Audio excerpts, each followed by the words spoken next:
देश हमारा भारत है, देश हमारा भारत है। हम सबकी मांगे खैर और दोस्ती हमारी सबसे है। हमें काऊ से नाही बैर।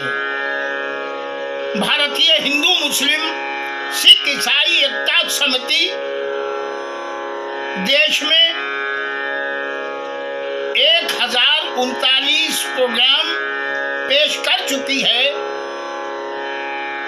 खादिम हिंद इदरीस निजामी सन 63 से देश में कौमी एकता के लिए, हिंदू मुस्लिम एकता के लिए, देश में भाईचारे के लिए अपने संगीत के सांस्कृतिक कार्यक्रम, म्यूजिकल कल्चरल प्रोग्राम पेश करती थी और आज भी कर रही है। देश के सभी कलाकार, देश के हर सूबे के कलाकार, देश के हर प्रांत के कलाकार, देश के हर शहर के कलाकार भारतीय हिंदू मुस्लिम सिख ईसाई एकता समिति के बैनर पर अपने अपने प्रोग्राम पेश किए हैं। भजन के प्रोग्राम पेश किए, गजल के पेश किए हैं, देशभक्ति के प्रोग्राम पेश किए।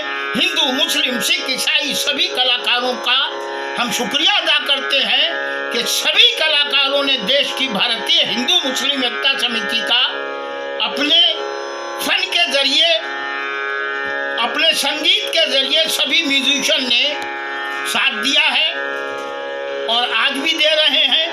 हम भारत के सभी कलाकारों के लिए, कव्वालों के लिए, गजल सिंगरों के लिए, भजन गायकों के लिए, तबला वादक के लिए, ढोलक वादक के लिए, बंजो वादक के लिए, सभी कलाकारों के लिए, कोरस वालों के लिए, बंजो वालों के लिए, वायलिन वालों के लिए, सभी जितने म्यूजिशियंस हैं, क्लैरिनेट वालों के लिए, सबके लिए प्रधानमंत्री जी आपसे गुजारिश, आपसे इल्तिमास, आपसे विनती कर रहे हैं कि देश के कलाकारों की पेंशन आप भारत सरकार की जानिब से कायम कीजिए। कलाकार जो है बहुत बड़ा देशभक्त होता है। शायर, कलाकार पूरी जिंदगी जो है देश के लिए निकालता है, देश की ही हर वक्त उसे देश के। मुझे आजकल नींद नहीं आ रही। मैं आजकल देश के कलाकारों के लिए, देश में कोरोना के लिए सभी देश के कलाकारों से, कभी बिहार के कलाकारों से, कभी गुजरात के कलाकारों से, कभी महाराष्ट्र के कलाकारों से, कभी बिहार के कलाकारों से, कभी उत्तर प्रदेश के कलाकारों से, कभी पंजाब के कलाकारों से, कभी हरियाणा के कलाकारों से, राजस्थान के कलाकारों से, उत्तर प्रदेश के कलाकारों से, महाराष्ट्र के कलाकारों से, गोवा के कलाकारों से, आंध्र प्रदेश के गायक कलाकारों से, इसी तरह से दिल्ली के कलाकारों से हमेशा मेरी बात हो रही है। देश का कलाकार इस वक्त बहुत परेशान है। अभी आपने 20 लाख करोड़ रुपए का नजराना देश के वास्ते पेश किया है, जिसका हम आपका बेपनाह सभी देश के कलाकार आपका इस्तकबाल करते हैं, आपका सम्मान करते हैं। आपके दिल में गरीबों के लिए बहुत प्यार है। हमने पूरी जिंदगी में हम 78 के हो गए हैं, आप जैसा प्रधानमंत्री नहीं देखा। कलाकार जो होता है वो संगीत जो है जिंदा जादू कहलाती है कि संगीतकार जो है, गायक जो है, जहां पेश कर तो जादूगर है। तो आप कलाकारों की संगीत सुन सुन के, गायक को सुन सुन के, आली जनाब प्रधानमंत्री जी आप भी जादूगर हैं। आपकी बातों में इतना दम है। आप जैसा मुकर्रिर, आप जैसा वक्ता पूरे देश में नहीं है, पूरे भारत में नहीं है, दुनिया में भी नहीं है। आपने अपना जादू, आप असली जादूगर हैं, सच्चे जादूगर हैं। आपने अपना जादू पूरी दुनिया पर चलाया है। आप कमाल हैं, आप सच्चे जादूगर हैं। प्रधानमंत्री आली जनाब नरेंद्र भाई मोदी जी, आप अपनी माँ के भक्त हैं। हम आपसे गुजारिश कर रहे हैं कि आप अपनी वालिदा साहिबा से डेली टेलीफोन पर बात किया करें। माँ की दुआ जो है अर्श पर जाती है। अल्लाह से माँ की दुआ टाली नहीं जाती है। प्रधानमंत्री जी, अर्ज ये है, महाराष्ट्र में श्री महाराष्ट्र रामलीला मंडल है,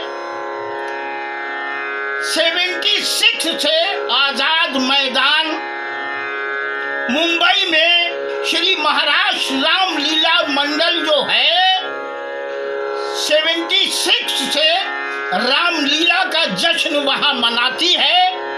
और हमें गर्व है कि पिछले 40 सालों से हम भी वहां अपने भजन सुनाते हैं। और हमारी बेगम शाहिदा खान देश की बहुत आला गजल सिंगर हैं, वो जाकर श्री राम के भजन वहां गाती हैं और सुनाती हैं।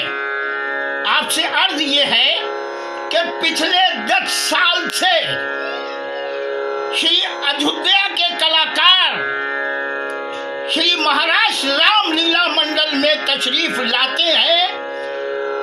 और अयोध्या जी के कलाकार जो हैं, तकरीबन 50 कलाकार अयोध्या जी से श्री राम महाराष्ट्र रामलीला मंडल में तशरीफ लाते हैं और रामलीला में वो अपना कार्यक्रम पेश करते हैं, जिसके संरक्षक जो हैं आली जनाब बद्री प्रसाद पांडे जी हैं। Badri Prasad Pandey ji advocate high court Mumbai है। श्री महाराष्ट्र रामलीला मंडल के अध्यक्ष जो हैं आली जनाब अशोक पांडे जी हैं। अशोक पांडे जी बद्री प्रसाद जी के घर से, उनके वालिद को हम चचा कहते थे, चचा जो है हम उन्हें वालिद का सम्मान देते हैं। इस घराने से हमारा बहुत अच्छा रिश्ता है। और श्री अयोध्या जी से वहाँ जो कलाकार आते हैं, महंत श्री कांत दास जी महाराज अयोध्या जी के हैं। महंत श्री कांत दास जी महाराज जी के साथ 50 कलाकार आते हैं, जो वो उनका हम इस्तकबाल करते हैं। वो वहाँ म्यूजिशियन होते हैं। उसी मंच पर हम भजन सुनाते हैं, हमारी बेगम शाहिदा खान सुनाती है। श्री महाराष्ट्र रामलीला मंडल जो है पिछले 40 साल से हम उनके शुक्रगुजार हैं। वो सम्मानित करते हैं और वो कमाल वहाँ हिंदू मुस्लिम एकता की महफिल होती है। इसी तरह से देश के कलाकार जो हैं वो देशभक्त होते हैं। वो हिंदू नहीं, वो मुसलमान नहीं, वो सिख नहीं, वो ईसाई नहीं, अपने अपने धर्मों को सम्मानते हैं और सभी धर्मों की इज्जत करते हैं। प्रधानमंत्री जी, आपसे एक तमन्ना, एक गुजारिश और है। ये जो संगीत के कार्यक्रम होते हैं, गरबा का कार्यक्रम गुजरात में होता है, महाराष्ट्र में होता है, पूरे देश में होता है। श्री गणेश विसर्जन महाराष्ट्र में होता है। जन्माष्टमी का प्रोग्राम, जन्माष्टमी में 12 बजे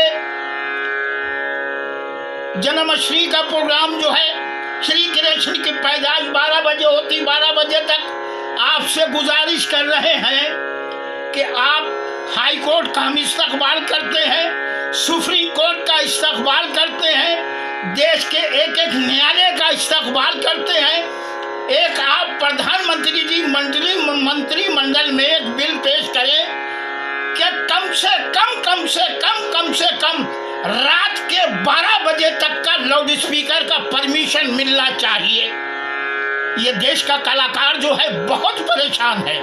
अरे भाई, 10 बजे तो महफिलें सजाने का इंतजाम ही होता है और 10 बजे तक का परमिशन हो गया।